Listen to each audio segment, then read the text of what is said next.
কেনা হয়েছে। এই না আর সাপ আছে এদিকে ছেলে কালো এই কালো না হে মানে কাজে আছে নি কাজ করে।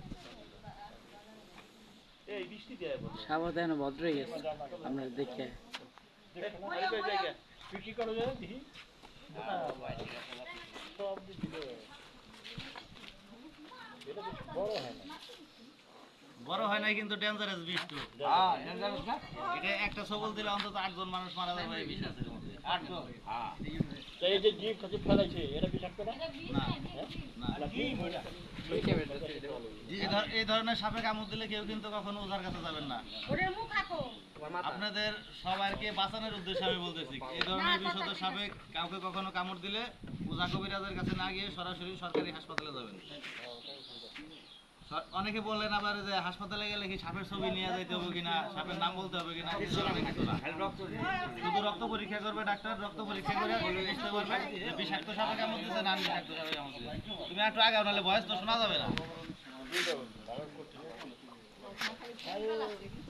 তোমার দিকে যাবে না আগে আরো। আরিফ ভাই আমি যাই আরিফ ভাই আর যে জায়গা হসপিটালে গিয়ে রক্ত পরীক্ষা করলে ডাক্তার বুঝতে পারবে বিষাক্ত সাপে কামড় দিচ্ছে না বিষাক্ত সাপে কামড় দিচ্ছে, সেই অনুযায়ী ভ্যাকসিন দিলে সুস্থ হয়ে যাবেন। আমাদের ভিডিও ভালো লাগলে অবশ্যই লাইক কমেন্ট শেয়ার করবেন। কারো কোনো মতামত থাকলে কমেন্টে জানাবেন, উত্তর দেওয়ার চেষ্টা করব। ধন্যবাদ, ভালো থাকবেন।